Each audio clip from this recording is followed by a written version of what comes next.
बातमीकडे। बीडमधील हत्या प्रकरणाची एसआयटी आणि न्यायालयीन चौकशी होणार असल्याचं फडणवीसांनी म्हटलंय। वाल्मिक कराडला खंडणी प्रकरणामध्ये त्याचा सहभाग असेल तर त्याच्यावर कठोर कारवाई होईल असं सुद्धा फडणवीस म्हणाले। तर हत्या प्रकरणातील मास्टरमाइंडवर कारवाई करणारच असंही आश्वासन त्यांनी दिलंय। बीडचे पोलीस अधीक्षक अविनाश बारगळ यांच्या बदलीचे आदेश देण्यात आलेत। शिवाय संतोष देशमुख यांच्या कुटुंबियांना 10 लाखांची मदतही जाहीर करण्यात आली। बीड हत्या प्रकरणावर मुख्यमंत्र्यांचं निवेदन। बीडमधील संतोष देशमुख हत्या प्रकरणाची एसआयटी आणि न्यायालयीन चौकशी करणार। सिस्टीमच्या अनुषंगाने चौकशी झाली पाहिजे म्हणून न्यायालयीन चौकशी देखील या संपूर्ण प्रकरणाची या ठिकाणी केली जाईल। टाइमलाइन आपण साधारणपणे 3 ते 6 महिन्यात पूर्ण करू। आयजी दर्जाच्या अधिकाऱ्याच्या नेतृत्वात एसआयटी चौकशी होणार। हे जे सगळं प्रकरण आहे या प्रकरणामध्ये 2 प्रकारची चौकशी आम्ही करणार आहोत। एक आयजी लेवल अधिकारी यांच्या अंतर्गत एसआयटी तयार केलेली आहे। एसआयटी या प्रकरणाची पूर्ण चौकशी करेल। 3 ते 6 महिन्यात बीड प्रकरणाची संपूर्ण चौकशी पूर्ण करणार।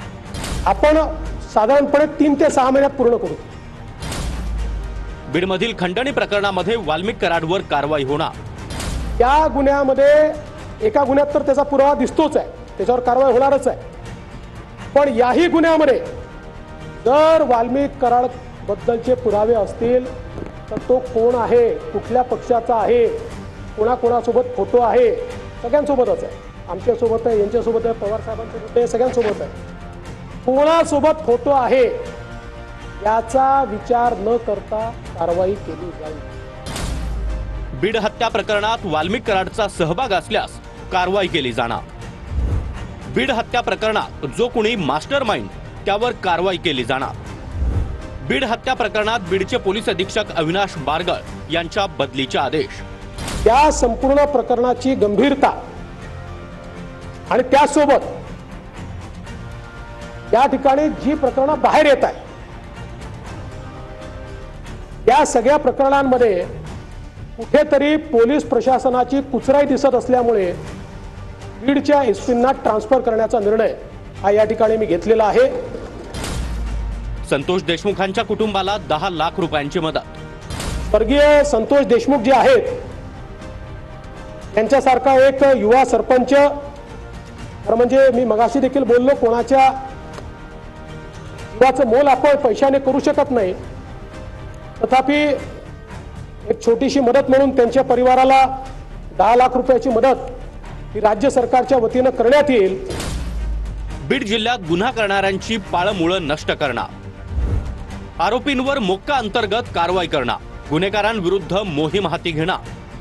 हे यापुढे सहन केलं जाणार नाही। मी या सभागृहाला आश्वस्त करतो, या बीड जिल्ह्यामध्ये अशा प्रकारच्या क्रिमिनल ऍक्टिव्हिटी करणारे जे कोणी असतील यांची पाळमुळं आम्ही खणून काढू।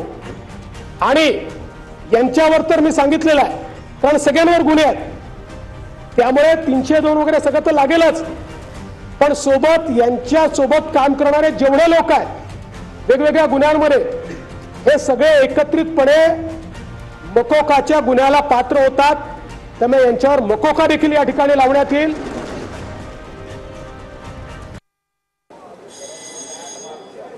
आम्ही कोणालाही सोडणार नाही। तुम्ही वाल्मिक कराडला मोकळं सोडून टाकलं, त्याला सांगितलं की आम्ही 302चा आरोपी करणार आहोत। ज्या खंडणीतनं ही हत्या झाली ती खंडणी मागितलीच आहे वाल्मिक कराडनी। जर वाल्मिक कराड हा मुख्य आरोपी आहे तर त्याला वाचवण्याचं काम कशासाठी? आणि स्वतः मंत्री महोदय ताठ मानेने येऊन जगाला सांगतायत की वाल्मिक कराड माझा खास माणूस आहे। हे आम्ही नाही सांगत ना, टीव्ही वरती स्वतः धनंजय मुंडे येऊन सांगतायत। महाराष्ट्राची आज फसवणूक झाली तेव्हा वाल्मिक कराडच्या फोन मधल्या गोष्टी बाहेर येऊ नये म्हणून वाल्मिक कराडला पण वाचवणार। वाल्मिक कराडला वाचवला तर बाकीचे वाचणार आहेत। पण तुमच्या मंत्रिमंडळातला सहकारी स्वतः सांगतो माझा खास माणूस आहे, काल परवा सांगितलं, आणि त्या खास माणसाची चौकशी तुम्ही करणार। त्या माणसाला बाजूला बसून म्हणजे धनंजय मुंडेला देखील सरकार घाबरते की काय अशी परिस्थिती आता महाराष्ट्रात निर्माण झाली आहे। जर दहशतीचं राज्य महाराष्ट्रात निर्माण होत असेल तर शिवशाहू फुले आंबेडकरांच्या महाराष्ट्राचंही दुर्दैव आहे. मुख्यमंत्र्यांना असं म्हणायचं आहे का की धनंजय मुंडे आणि वाल्मिक कराडचा काहीच संबंध नाही? Valmik Karad is a serial killer. विकृत आहे तो, सायकोपॅथ आहे. रामन राघव ज्या मानसिकतेचा होता त्याच मानसिकतेचा वाल्मिक कराड आहे. हे एवढं सगळं बोलून देखील जर तुम्ही गुन्हेगारी वर्तुळाला समर्थन म्हणजे एकीकडे दाखवायचं मी न्यायालयीन चौकशी करतोय, SIT करतोय, SITचा अधिकारी धनंजय मुंडे समोर तोंड उघडेल काय? मंत्रिमंडळातला आपला सहकारी येतो. हे जे सगळं प्रकरण आहे, या प्रकरणामध्ये 2 प्रकारची चौकशी आम्ही करणार आहोत. एक IG लेवल अधिकारी यांच्या अंतर्गत SIT तयार केलेली आहे. ती SIT या प्रकरणाची पूर्ण चौकशी करेल. आणि दुसरीकडे, कारण शेवटी SIT चौकशी करताना गुन्ह्याच्या अनुषंगाने करते, इकोसिस्टीमच्या अनुषंगाने चौकशी झाली पाहिजे म्हणून न्यायालयीन चौकशी देखील या संपूर्ण प्रकरणाची या ठिकाणी केली जाईल. टाइमलाईन आपण साधारणपणे 3 ते 6 महिन्यात पूर्ण करू. त्यांनी जी प्रतिक्रिया दिली आता, मी पहिल्या सांगितल्याप्रमाणे सकाळी पण सांगितलं होतं की ते योग्य निर्णय घेतील.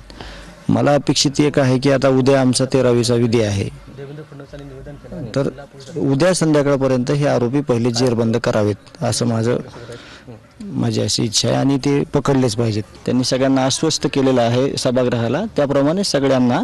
आणि फक्त माझी आत्ता एकच मागणी आहे की आरोपी उद्या संध्याकाळपर्यंत तुम्ही अटक केली पाहिजेत. मग कशी यंत्रणा करायची तुम्हाला करून घ्या. उद्या संध्याकाळपर्यंत माझ्या भावाचा उद्या 13वा उद्या आहे, संध्याकाळपर्यंत तुम्ही सगळे आरोपी जेरबंद करा.